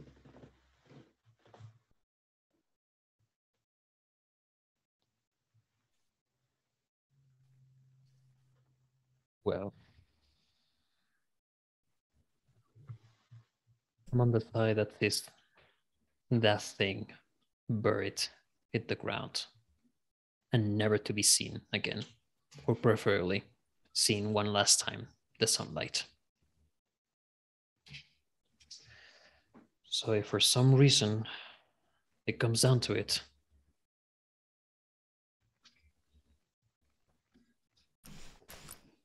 just want you to know that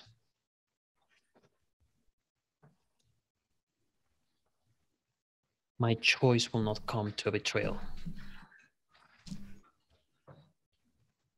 But if I have to,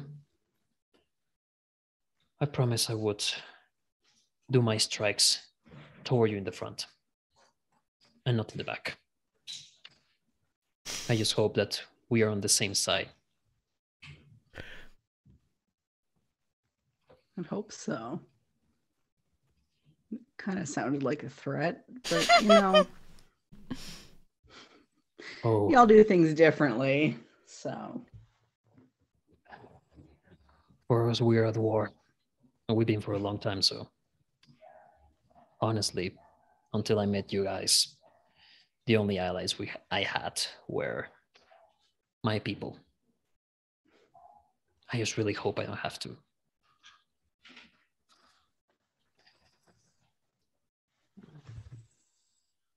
I don't have to choose because I already know where my choice will go. you should stay with your people. And I mean, honestly, hopefully, I don't know what's right, but right and wrong are just arbitrary at this point. I think it's just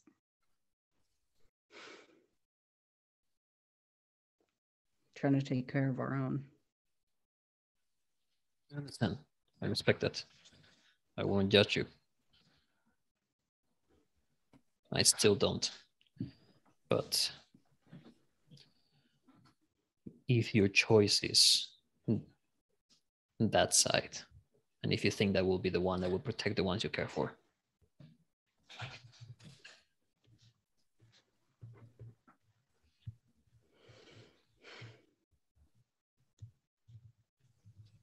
like I said, it's not good and bad right now. I'm just trying to figure out what's gonna get me in this best spot. You know, it's like chess. I'm not a good chess player. I'm fucking awful, but just trying to think about it a little bit. Plan for the future. Again, I hope that when it comes down to it, we'll meet on the same side. Same. I hope the same.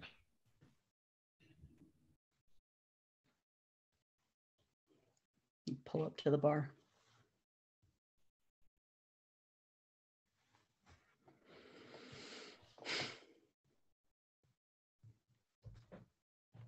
I'm sorry you can't drink. I would invite you a shot or something, but Man, yeah, I kind of missed that. just Take one for me. oh boy, will I do? Will I do? Well, you haven't taken enough.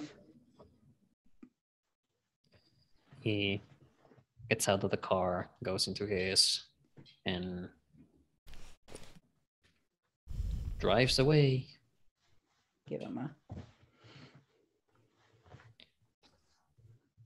All right. Meanwhile, Lindsay, your Uber arrives. You drive away. The other two of them drive the opposite way. Is there anything you needed to do? I'm going to Dark Tales. I texted Dave and let him know I'm on my way. That I just need a place that isn't near a bunch of other people right now. And I need friends. He says, "Do you have one here?" And then another text comes and it says, "Do you want me to turn the haunt on for you?" Sure. You got it. And You gonna text anybody else? Yes, I will text Morticia.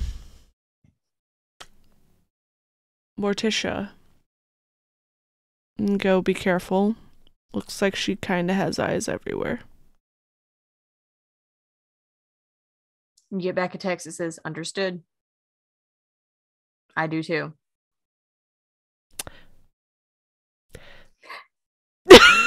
I go, a little different kind of eyes. We'll talk about it later. Yes, let's do that. All right. The three who arrived separately, now leaving separately as well. I guess two of you arrived similarly, but either way. So now, a coterie split. Lindsay to Dark Tales, Basil to his haven, Victor back to his home, and Lucian God knows where.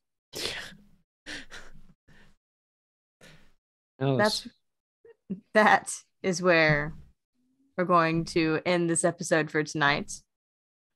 Reminder, this is a season half finale. We're going to take a hiatus for the rest of the spooky season and the holidays so that our Kindred and Garu can enjoy the holidays, and we can also give you the best story that we can. And we should see you again in January. DB? Eventually? Thank you, everybody, for joining us tonight. If you like what we're doing, please consider donating to our Extra Life campaign. It'll help or hinder our kindred. If you've missed any of the episodes except for the one that is gone forever, you can find all of them over on our YouTube. That's the Nerd Asylum, or that's youtube.com/the_nerd_asylum. We have all of our shows over the past years there. Please join the Discord. You can follow us on all social medias. That's the Nerd Asylum on Facebook, Twitter, Instagram, and now TikTok, which it looks like I might need to clip some things because we had some funny shit happen tonight. Good one-liners too. Oh, great one-liners. Join the Discord to talk theories, and you'll know when we come back. Follow us on social medias to know when we come back. This show does have its own specific Twitter, which is NA_by_night. Thank you. We'll definitely be announcing when we come back. That also has its own specific Instagram, which is just NA by night. Because two different people made the two different things, and we still haven't fixed it. I'm not fixing it. Mine makes more sense. Fine. Anyway, thank you, everybody, and we will see you next time. Bye. Have a good holidays. Have a good spooky season. Bye-bye.